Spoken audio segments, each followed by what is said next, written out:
Uno munsi tariki enye z'ukwezi kwa kane mu Rwanda hatashye inkuru mbi y'uko umubyeyi twafatiraga nk'icyitegererezo Mukuru Arinda yabashije kwitaba Imana. Koko ibyo bintu nagira ngo mbahamirize yuko ari byo. Mu by'ukuri buri munyarwanda wese ndetse n'inshuti y'u Rwanda ari mu gahinda, ari mu kababaro gakomeye kabisa, rwose ni ibintu bibabaje cyane. Noneho hari umuntu wamwumvaga uko nguko akavuga ati ni umuvugizi wa guverinoma y'u Rwanda wungirije, akavuga ati ese hari abantu badakunda gucukumbura cyane batazi byinshi kuri we, badafite amakuru ahagije, bamwumva uko nyine ni Aremuku tayari ubwo byarangiye. Aremuku kugira ngo ubanze umenye urwego rwiwe, uzumva indirimbo yaririmbiwe Amavubi 2003 yitwa ngo Tsinda Batsinde. Iyo ndirimbo Tsinda Batsinde nta muntu n'umwe utayizi. Uzumva indirimbo yaririmbiye Kiyovu, nayo uzayumva.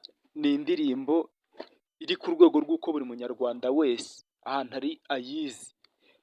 Uzareba umuntu witwa Gisupusupu Nsengiyumva, uwo muntu yazamutse twamumenye kubera yuko hariho Aremuku.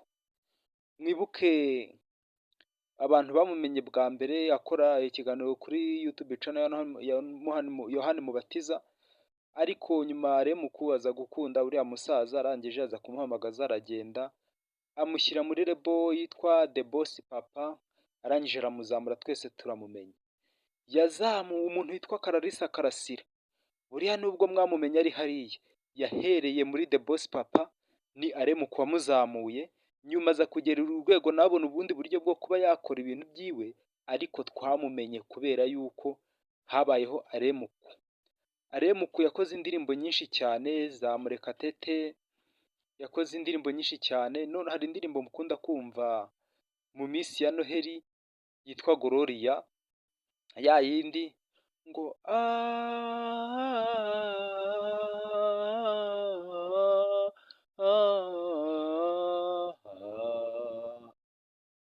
iriya ndirimbo ni iya Aremuku. Urumva urwego ariho Aremuku. Ibintu by'uwo umuntu abivuze ntabwo yazabirangiza, kubera ko yakoze ibintu byinshi cyane. Ubundi Aremuku ku mateka avuga ko yavutse 1970, avukira i Gatagara mu karere ka Huye, ariko nyirizina inkomoko yiwe y'ababyeyi biwe ni mu karere ka Rulindo. Yavukiye i Gatagara kubera yuko papa we yakoraga muri icyo kigo na mama akora muri icyo kigo. Arangije haciyemo imyaka 2 muri 1972, mu 1972 aza gutura i Kigali. Atura i Kigali ahigira pirimeri na segonderi muri APR Rugunga. Arangije nyuma aza kuva i Kigali, yagiye kwiga muri segonderi, yagiye kwigira i Rwamagana. Arangije kurira i Rwamagana, yigiyeyo imyaka 6. Segonderi yarangije mu 1990, ndumva ari 90. Arangije ariko yagize amanota meza cyane amwemera ko yajya muri kaminuza nkuru y'u Rwanda, cyane ko yari yo kaminuza hano mu Rwanda ikomeye. Arangije amanota yabonye, ariko uwo mwaka wabaye w'imfabusa, habayeho ibintu by'imidurumbano mu gihugu, ibintu nk'ibyo byose. Yirenze umwaka umwe atize, aza gufata birangije yaje kujya muri kaminuza nyinshi zitandukanye, usibye iyo ngiyo nkuru y'u Rwanda. Yaje kujya mu Bubiligi, yaje kujya muri Canada. Mbega ni umuntu wabashije gusoma ku byumvikana. Noneho aho benshi twatangiye kumumenyera, yakoraga mu bushinjacyaha bukuru bw'u Rwanda. Arangije yaje kuba umuvugizi w'ubushinjacyaha, yaje kuba umucamanza mpuzamahanga. Ibyo ngibyo nyuma yaje kubivamo, abasha kujya ubundi umugore yakoraga muri Bralirwa. Igihe cyaje kugera umugore aza kubona akazi mu Buholandi ku cyicaro cya Heineken, yimutse biba ngombwa ko aza kwimukana na Aremuku ndetse n'abana. Urumva uko byagenda kose umuntu wari uvuye nko mu Rwanda agiye i Burayi, urumva umushahara yari agiye gukorera urabyumva nawe wari umushahara ufatika. Rero yabashije kwimuka ndetse n'umugabo wa Aremuku ibyo yarimo byose amera nk'ubihagaritse bitewe n'ahantu ubuzima bwari bwimukiye. Urumva bitewe n'inyungu yarakurikiye, bitewe n'ibintu yari agiyemo, byabaga ngombwa buriya bashyize ku munzani basanga inyungu zaba ziri hano zirabikuriye. Arangije babasha kujya mu Buholandi, arangije ariko nawe agiye mu Buholandi ntabwo yabashije kuvuga ngo akurikiye umugore aragiye abayeho gutyo, yaragiye nakomeza amashuri. Hari amashuri yabashije kwiga mu bijyanye na za politike n'ibiki, baje kuva mu Buholandi bahita bamanuka muri Cote d'Ivoire, naho ku mashami ya za Heineken, baza kuhavongera bagaruka mu Rwanda. Akigera mu Rwanda, Perezida wa Repubulika w'u Rwanda Paul Kagame yahise amusamira hejuru nk'umuntu wabashije gukora igihe kirekire, yakoreye muri situwasiyo zitari nziza n'ibiki, ahita avuga ati uyu muntu byaba byiza umuntu umwiyegereje iruhande rwanjye akaba umuvugizi wa leta y'u Rwanda wungirije, uko biri ibintu yajya kuvuga yajya avuga ibyazi, afitiye amakuru neza, uyu muntu yaba ari umuntu mwiza wo gushyira muri uyu mwanya. Arangije yahise amufata, arangije ahita amushyira kuri uwo mwanya muri 2021. Muri 2021 nibwo yabashije kujya kuri uwo mwanya w'ubuvugizi bwa leta y'u Rwanda bwungirije. Arangije arakomeza biragenda. Ubwo ngubwo urumva yuko umuntu Aremuku, urumva inzira yagiye acamo, yabashije kuvuga ibintu byinshi cyane, abwira Ababiligi, abwira Abakongomani, abwira Abarundi, mbega ibiganiro byinshi cyane yakoze muzi cyane, muzi mwagiye mumenya. Rero abantu bakibaza ngo ese yaba yagize ikihe kibazo, byaba byagenze gute, mbega abantu bari kwibaza cyane ikintu urupfu yaba yagize ukuntu rwaba rumeze. Rero urupfu yagize byaje kugira ikibazo gitunguranye cyo guturika imitsi y'ubwonko. Imitsi y'ubwonko iraturika, arangije agwa muri koma, arangije ajya mu bitaro byitiriwe Umwami Faisal, arakurikiranwa, nyuma aza kuzanzamuka ku buryo n'abantu benshi batangaje inkuru badahagazeho neza z'uko ngo yaba yagize ikibazo, ariko akaba yapfuye. Barangije bumva ngo yongeye agarutsemo, ngo yagarutse mu mwuka bazima. Za nkuru bahise bazikuraho barazisiba. Bakimara kuzisiba nyuma, ariko ubu ngubu byagaragaye yuko muri iki gitondo cya tariki 4 z'ukwezi kwa 4 2025 yabashije kwitaba Imana. Mu by'ukuri ni agahinda k'umuryango mugari w'Abanyarwanda ndetse n'inshuti z'u Rwanda nyinshi cyane ko yari umuntu w'ingirakamaro. Ariko urumva umuntu mu muziki yazamuye abahanzi, umuntu mu muziki yarawukoze, nawe hari abantu bamukunze, kandi yagiye akora indirimbo nziza cyane ziri kuri standard, iri ku rwego rwo kuvuga ngo iyi ndirimbo ni hit, indirimbo yarakunzwe, iyi ndirimbo ikubiyemo ubutumwa. Hari nk'iriya ndirimbo yaririmbiye Amavubi 2003 ngo tsinda we batsinde, tsinda we batsinde, tsinda we batsinde. Iriya ndirimbo urayumva ahantu ukuntu imeze n'ukuntu mbega ari indirimbo yamenyekanye. Ya ndirimbo ya Noheli ya Gloria, ukuntu yamenyekanye na n'ubu ni indirimbo itazigera isaza. Mu by'ukuri ni indirimbo zageze ku rwego ruri hejuru cyane. Mu by'ukuri dukomeze kwihangana nk'umuryango mugari w'Abanyarwanda, kandi Imana imwakire mu bayo, izamuha iruhuko ridashira. Rero reka mbashyireho ikiganiro yabashije kugirana n'igihe kivuga ku buzima bwiwe, mubashe kumva ibijyanye ibyo ntabashije kubabwira nabashe kubibwirira. Kandi mujye mwibuka gukora subscribe, ni iby'ingenzi. Imana ibahe umugisha. Nkomoka mu karere ka Rulindo, ariko nkaba narabaye muri uno mujyi kuva mfite imyaka 2, kandi ubu ngubu ninjiye mu mwaka 52. Bivuze ngo uyu mujyi ngumazamo imyaka 50. navukiye aho bitaga muri Astrida i Butare, kuko ababyeyi banjye bakoraga i Gatagara sinzi niba uzi ikigo gihari cyashinzwe na nyakwigendera Ndagijimana Frepo kita ku bana n'ubumuga, kubera ko papa wanjye yari yarize ari assistant medical by'ubuganga, niho yakoranaga n'uwo mupadiri, ni nawe wambatije, na mama wanjye ari infirmiere akora mu bitaro. Noneho ngewe na mushiki wanjye turi babiri, niho twavukiye, umwe muri 70, ngewe mukuru no muri 72, muri 71. Hanyuma ababyeyi baza kwimukira i Kigali muri 72 nkuko nabikubwiye. Noneho ubwo ngewe ntangira kwiga amashuri mu kiburamwaka mu Rugunga, ndahiga primaire yose ndarangiza, hanyuma njya kwiga amashuri yisumbuye i Rwamagana. Rwamagana nahize imyaka 6, ariko hagati aho twigaga primaire imyaka 8, ntago ari nkamwe umunyaka 8 haje muri reforme tugeze mu 4 mu 5, none primaire ibi imyaka 8. Mu byukuri natangiye kuririmba ndi umwana, ariko ntazi ko no kuririmba kuko numvaga mbikunze, ariko burya haba harimo akantu, kuko hari undi utaririmba akajya gukina umupira akavuga ati njye njya kuririmba, hari undi utaririmba akajya mu yandi masiporo. Ariko twebwe bashyizeho korali yo kuririmba kuri Saint Michel mu misa y'abana, bifuza yuko iyo misa y'abana ibikorwa biberamo byakorwa n'abana, hari gusoma amasomo, hari guhereza, hari kuririmba. Igikorwa cyakorwaga n'abantu bakuru nicyo padiri yakoraga, ibindi byose byakorwaga n'abana, ari no kubatoza. Ngiye nese njya muri korali ako kanya, ntawe mbajije, byarizanye. Hanyuma ngiye mu mashuri yisumbuye i Rwamagana, habaga hari imiryango y'urubyiruko ishingiye kuri Eglise Catholique cyangwa se no ku zindi eglise, abasaferi, abaskuti, abajesiste, myinshi.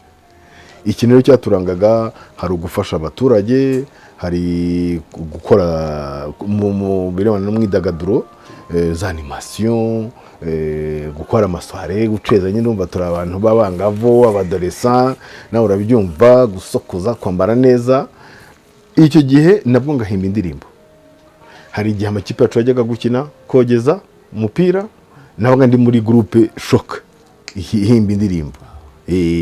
Noneho nyuma nkuko nabikubwiye muri 90 ndangije, habaye intambara, tugeze uwo mwaka wo kutiga, ntangira kwiga gitari. Yishwe no muri nshitangiye twari duturanyare witwa Nsengiyumva Jean Jacques, maze nk'amezi 3 nyiga, ntangiye no kumenya amanota. Numva ntago ari byo nshishikariye, ahubwo nshishikariye kwandika no kuririmba. Tujye nanditse indirimbo yanjye ya mbere, uwo Jacques njyana muri studio y'Impara ya Soso, ndabyibuka haruguru ya stade Nyamirambo. Doko nibwo nakoze indirimbo yanjye ya mbere. Noneho tunashinga orchestre icyo gihe yitwa Galaxy Band, bakomoye ko igihe cy'intambara hari imikwabu, imihanda ifunze bigitangira, ariko nka nyuma y'amezi 5 barafungura, ubuzima burongera buratangira, dutangira gukora ibitaramo. Ubu nakoze ibitaramo byinshi mbere yuko njya kwiga. Nyamirambo, hano za Kicukiro, Kimisagara, turazenguruka ahantu hose. Hanyuma rero mu kwa 9 rimwe ngiye kwiga, nabwo ngira Imana, ngeze hanze mpahurira n'abantu barabahanze hano mu Rwanda nzi, nk'uwitwa Roni, Christophe Matata. Ninjira nanone muri monde cyangwa se mu isi y'ubuhanzi, ariko mbifatanyije no kwiga. Mu mwaka wa 1990 nibwo nabonye diplome. Icyo gihe nagombaga kujya kwiga i Butare muri science économique, nibyo ndashaka gukomeza, ndetse yewe nabonye na bourse, nabonye n'icumbi, byarangiye tugomba gutangira mu kwezi kwa 11 muri 90. Ariko itariki ya mbere z'ukwa 10 muri 90 intambara iratangira, bitumwa uwo mwaka wose tutiga, none blanche. Naho ngaho nagiye byimbitse mu by'ubuhanzi, nta kindi nakoraga. Ntangira gucuranga muri za orchestre, ntangira guhanga indirimbo, kwandika. Nibwo bwa mbere nakoze. Noneho ibyo gihe ntabwo wari ugicuranga muri orchestre, nkora indirimbo muri studio, album ya mbere, album ya kabiri, mbifatanya no kwiga kwirinda ndangiza. Binagoranye kuko rimwe na rimwe hari igihe wumvaga kwigira mu muziki amasomo kayihorera. Yego umuziki uraryoha.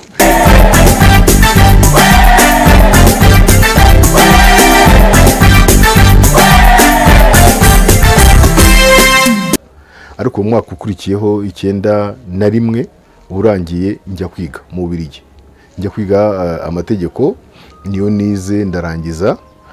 Ndangije nkora stage gatoya muri Canada kwihugura mu Cyongereza, kuko ngende mu francophone kuva ndi umwana. Kandi ubwo urumva ibintu byari byahindutse mu Rwanda, indimi Icyongereza nacyo gisigaye kivugwa. Kuko ngiye uko namye naravugaga nti occasion imeneka igihe nikiboneka, igihe nikigera nzahita ntaha mu Rwanda. Kandi kuko niko byaje kugenda, ntabwo nari gutaha mu Rwanda rero nzi ko hari urundi rurimi rwiyongereyeho. Nge nahavuye tuvuga Igifaransa gusa, none hari Igifaransa n'Icyongereza. Ndavuga nti ntazatakara, nibura bajya bavuga nge numva, cyangwa se mbasha no kuyoboza.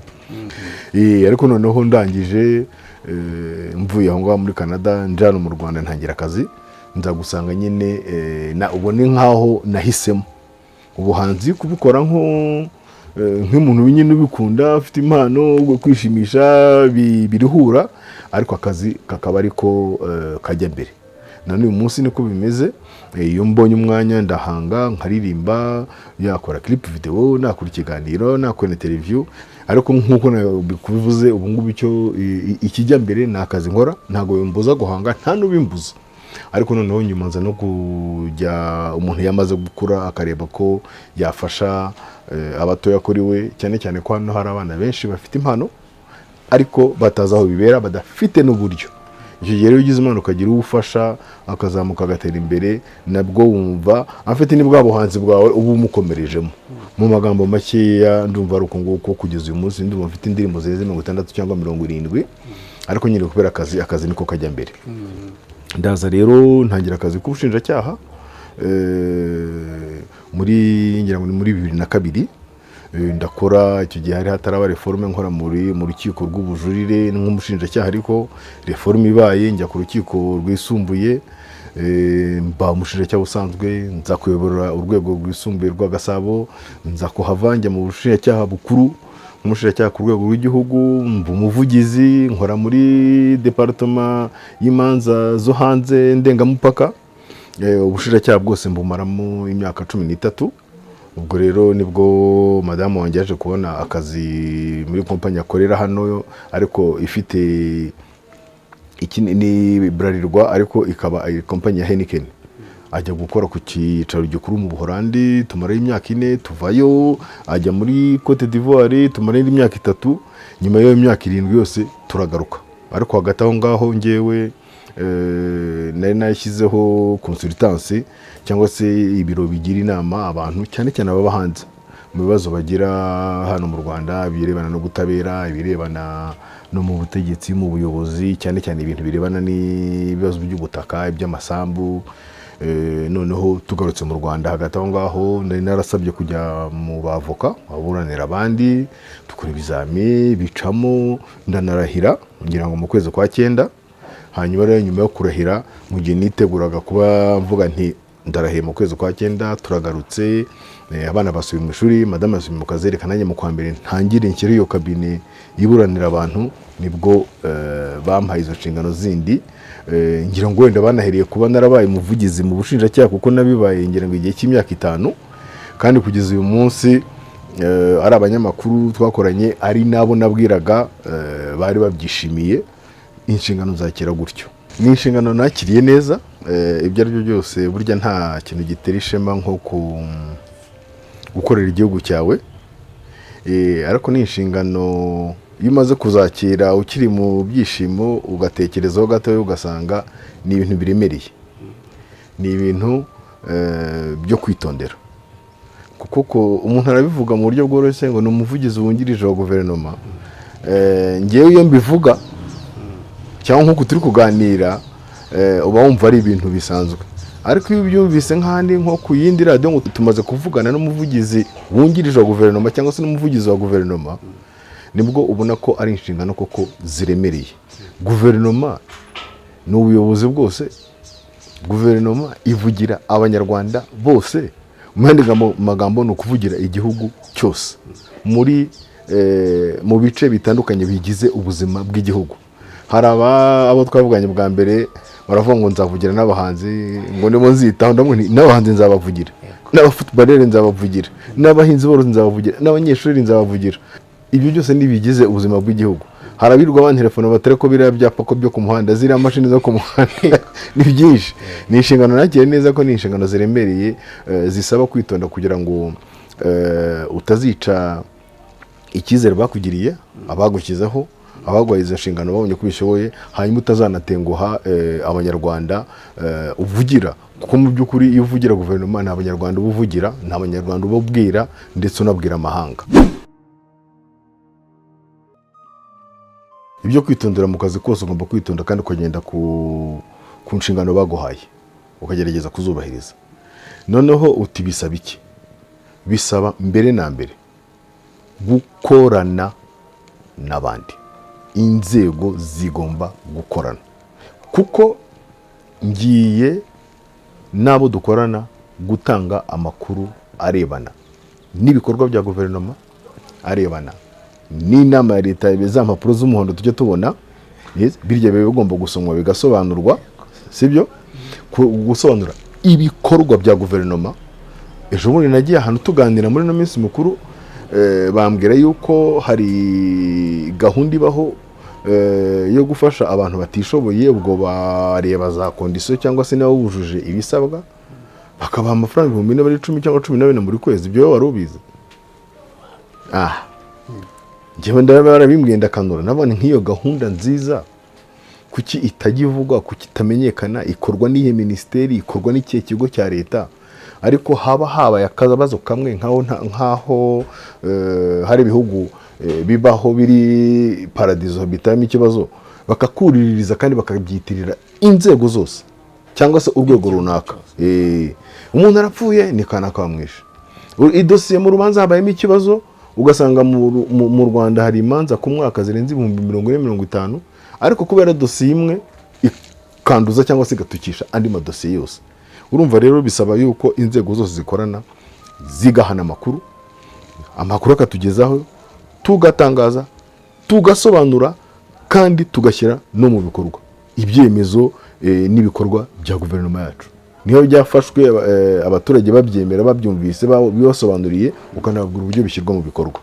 Icyo nicyo cya mbere. Icya kabiri, kwirinda kuvuguruzanya. Hari umuvugizi wa polisi, no muri polisi hari umuvugizi, hari wa RIB, hakabamo wa traffic, hakabamo umuvugizi w'ubushinjacyaha, umuvugizi w'ubucamanza, abo bose urumva bagomba gukorana kugira ngo rimwe na rimwe havuga umwe, cyangwa se rimwe na rimwe ntihavuge babiri, bavuga bimwe, cyangwa se ngo basobanye.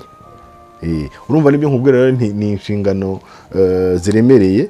Hari na rero no ikindi cya gatatu, hari ukubwira abaturage, ushobora kubabwira imbona nkubone, ariko urabizi ko muri rusange bica ku banyamakuru. Ese ibyo bintu bigomba gukorwa gute? Ibyo ni ibintu bigomba kuzaganirwaho. Hari uko handi babikora, nta kitubuza kurebera hirya no hino, tugahuza tukavanamo ibijyanye n'ibyacu mu Rwanda. Umunyamakuru akumva yuko ntaho ahejwe mu kazi ke, ariko akamenya ko nawe mu byo atangaza hari ibyo atagomba gutangaza kubera ko wenda binyuranye n'amategeko. Niba ashaka amakuru nkanyu umuvugizi ndafite nkayamwima, mwiciye akaje, nishe nakanjye, sibyo?